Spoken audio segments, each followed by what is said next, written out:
নমস্কাৰ hello' everyone সকলোকে welcome জনাইছো ইউটিউব চেনেল হ্যাপি হোম আসামলৈ আৰু আজিৰ পৰা কিছুদিন আগত এটা ভিডিঅ'ত আমি ডিসকাস কৰিছিলো পোষ্ট গ্ৰেজুৱেট টিচাৰ বা সমুকৈ পিজিটিৰ কেইটামান সাবজেক্টৰ ওপৰত লাইক ইকোনমিক্স ম্যাথমেটিক্স তাৰ পিছত জুলজি তেনেকুৱা কেইটামান সাবজেক্টৰ ওপৰত কাট অফৰ ওপৰত আমি ডিসকাস কৰিছিলো তো আজিৰ ভিডিঅ'টোত আমি ডিসকাস কৰিম আমাৰ যে টেট কাম ৰিক্ৰুটমেন্ট টেষ্ট হৈ গ'ল সেই টেট কাম ৰিক্ৰুটমেন্ট টেষ্টৰ অন্তৰ্গত পিজিটি বা post graduate teacher advance Assamese আৰু আসামিজ এই দুটা সাবজেক্টৰ কাট অফ কিমান আহিব পাৰে এই সম্পৰ্কে কিছু কথা আলোচনা কৰিম আশা কৰিছো আপোনালোকে ভিডিঅ'টো শেষলৈকে চাব আৰু যিসকলে চেনেলটো নতুনকৈ আহিছে সাবস্ক্ৰাইব কৰি দিব আৰু শেয়াৰ কৰি দিব আপোনালোকৰ বন্ধুবৰ্গৰ মাজত তো আৰু ভিডিঅ'টো ভাল পালে এটা লাইক এটা দি দিব তো আহক এতিয়া আমি আলোচনা কৰো যে এইবাৰ আমাৰ টেট কাম ৰিক্ৰুটমেন্ট টেষ্টত পিজিটি আসামিজ আৰু এডভান্স আসামিজৰ কাট অফ কিমান আহিব পাৰে মই যোৱা বছৰৰ যিখিনি আমাৰ এডভান্স আসামিজ আৰু আসামিজৰ কাট অফৰ যিখিনি কাট অফৰ মেৰিট লিষ্ট আছিল বা যিখন মেৰিট লিষ্ট আছিল থাৰ্ড প্ৰভিজনাল মেৰিট লিষ্টলৈকে আছে তো সেই কিখনত মই চাইছো যে আমাৰ এডভান্স আসামিজৰ ক্ষেত্ৰত অলপ কাট অফটো কিছুমান ক্যাটাগৰীত বেছি আছে আমাৰ ওবিসি 55% পাইছে কিন্তু এসসি ক্ষেত্ৰত 59% কাট অফ পাইছো কাৰণ কিয় এফালে কোৱালিফাইং মাৰ্ক আছে 55 কিন্তু এসসিত 59 কাট অফ আহিছে আৰু এফালে আমাৰ এসটি প্লেনত আছিল 55.50 অৰ্থাৎ যেটো আমাৰ মিনিমাম কোৱালিফাইং মাৰ্ক তাতকে ওপৰত গৈছে কাট অফটো আৰু আনৰিজাৰ্ভত 61.50 আৰু কিন্তু আসামিজত অলপ কমিছে আসামিজত আনৰিজাৰ্ভত আমাৰ 60% পৰা পাইছে যেটো মিনিমাম কোৱালিফাইং মাৰ্ক আৰু এসটি প্লেনত অকমান হাই হৈছে 56% পৰা পাইছে ওবিসি মিনিমাম কোৱালিফাইং 55% পৰা পাইছে আৰু এসসি তো কাট অফটো অলপ হাই হৈছে 61.50 গতিকে এইখিনি যদি আমি চাও তেতিয়া হলে এইবাৰো আমি কাট অফটো একেবাৰে কমাই ধৰিব নোৱাৰো যোৱাবাৰতকে কাট অফ কমিব কিন্তু আমি একেবাৰে যে একদম কমি যাব বিলো দা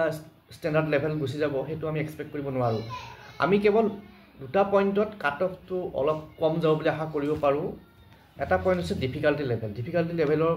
যেটো আমাৰ পেপাৰৰ ডিফিকাল্টি লেভেল হেতু আগতকে বাঢ়িছে বা ডিফিকাল্টি লেভেলটো ইনক্ৰিজ হৈছে আৰু পিছত আৰু এটা ইম্পৰ্টেন্ট পইণ্ট আছে নেগেটিভ মাৰ্কিংটো আগৰ পৰীক্ষাবিলাকত নাছিল তো নেগেটিভ মাৰ্কিংটো কাৰণে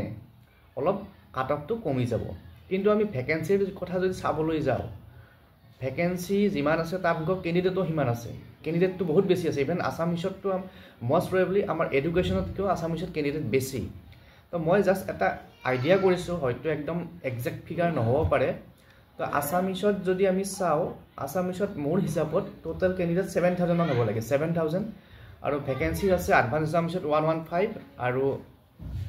আসামিজত 376 তো হেই ভ্যাকেন্সি মতে বা ক্যান্ডিডেটৰ সংখ্যা অনুযায়ী আমি কাট অফটো হিসাব কৰিলে কিমানখিনি কাট অফ ওলাই মই আপোনালোকক স্ক্ৰিনত দেখাই আছো তো আপোনালোকে চালে গম পাই যাব তো ইয়াতে সব টোটাল ক্যান্ডিডেট অফ পিজিটি 27824 এটো সকলো পাইছে আৰু probably candidates for the following subject advance আসামিজত আমি এক্সপেক্ট কৰিছো 7000 আৰু ভ্যাকেন্সি আছে 115 ঠিক তেনেকৈ আসামিজত 7000 ভ্যাকেন্সি 376 কাৰণ কিয় ইয়াতে ক্যান্ডিডেটৰ সংখ্যাটো সেম থাকিব কাৰণ কিয় আসামিজত যেসকলে এপ্লাই কৰিব হেকেটা আসামিজতো এপ্লাই কৰিব কাৰণ কিয় কোৱালিফিকেশনটো একে লাগে তাৰ পিছত আমাৰ আহিল এতিয়া এক্সপেক্টেড কাট অফটো কিমান যাব পাৰে আমি 1:2 হিচাপত ৰেশিও ধৰিব লাগিব আৰু প্ৰথমতে আমি এডভান্স আসামিজৰ চাব আপোনালোকে এডভান্স আসামিজত জেনাৰেলত 73 পৰা 75 যোৱাৰ সম্ভাৱনা আছে কাৰণ কিয় ইয়াত ভ্যাকেন্সিটো কম আছে 7000 ৰ এগেইনষ্টত 115টা ভ্যাকেন্সি গভৰ্নমেন্ট প্ৰভিন্সিয়েলাইজ মিলাই আৰু ওবিসি আছে 70 পৰা 73 মাৰ্কছৰ ভিতৰত যোৱাৰ সম্ভাৱনা আছে আৰু এসসিৰ ক্ষেত্ৰত 68 to 70 আৰু এসটিৰ ক্ষেত্ৰত 65 to 68 এই ৰেঞ্জটোত কাট অফ এবাৰ যোৱাৰ সম্ভাৱনা আছে মোৰ হিচাপত হয়তো আপোনালোকৰ মতে ডিফাৰেন্স হ'ব পাৰে আপোনালোকে কমেন্ট কৰি জনাব আপোনালোকৰ মতে কিমান যাব পাৰে আৰু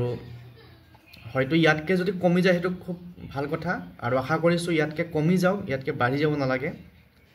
তো নেক্সট তাৰ পিছত আমি চাম আসামিজত কিমান আহিব আসামিজত আমি আশা কৰিব পাৰো আসামিজত 70 জেনাৰেলৰ ক্ষেত্ৰত 70 কাট অফ মাৰ্ক আহিব পাৰে কাৰণ কিয় আসামিজত অলপ ভ্যাকেন্সি বেছি আছে আমি যদি আসামিজত চাও আসামিজ ভ্যাকেন্সি আছে 376 76টা ভেকেঞ্চি আছে তো আছামিছত অলপ কমিব কাট অফটো কাৰণ কিয় অলপ ক্যান্ডিডেট এডভান্স আছামিছত গুচি যাব তো আছামিছত আমাৰ কাট অফ আহিব পাৰে জেনেৰেলত 70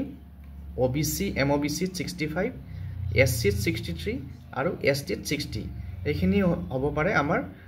আছামিছৰ কাট অফ আৰু বাকি ফিজিক্যালি হ্যান্ডিক্যাপটো তেওঁলোকৰটো কমিব ইয়াতকেও কিন্তু যিখিনি আমাৰ জেনাৰেল OBC SC ST এইখিনি কাৰণে এই কাট অফৰ ফিগাৰ কেটা আমি ধৰিব পাৰো আৰু এডভান্স আছামিছত বাঢ়ি যাব কাৰণ কিয় তাত ভেকেন্সি অলপ কম আছে আৰু ক্যান্ডিডেট টো ভালেখিনি আছে গটিকে আজিৰ ভিডিঅ'ত এই এডভান্স আছামিজ আৰু আছামিছৰ কাট অফখিনি ডিসকাস কৰিলো আশা কৰিছো আপোনালোকে এই ক্ষেত্ৰত একমত হ'ব বা আপোনালোকৰ মন্তব্যটো কি জনাব বা আপোনালোকে কোনে কিমান স্কোৰ কৰিব পাৰিলে বা আপোনালোকৰ হিচাপত স্কোৰ কিমান হৈছে ফাইনাল আনসাৰ কি মিলাই চোৱাৰ পিছত সেইখিনি আপোনালোকে শেয়াৰ কৰি দিব যদি অসুবিধা নহয় তো পুনৰ নেক্সট ভিডিঅ'ত বাকি কিটা সাবজেক্টৰ ভিতৰত কেটামান সাবজেক্টৰ কাট অফ লৈ পেলাই আহিম মই আজি ভাবিছিলো আসলতে আৰু কেটামান সাবজেক্টৰ কাট অফ দিও বুলি কাৰণ কিয় সাবজেক্ট বহুত কেটা আছে কিন্তু যদি আৰু কেটামান কাট অফ দিও তেতিয়া হলে ভিডিঅ'টো বহুত দীঘলীয়া হৈ যায় আৰু ভিডিঅ'টো মই বহুত দীঘলীয়া কৰিব বিচৰা নাই কাৰণ কিয় সকলোৰে সময়ৰ মূল্য আছে গতিকে বেছি সময় লব বিচৰা নাই তো যিসকলে চাইছে ধন্যবাদ আশা কৰিছো নেক্সট ভিডিঅ'টো চাব আজি এৰিছো থ্যাংক ইউ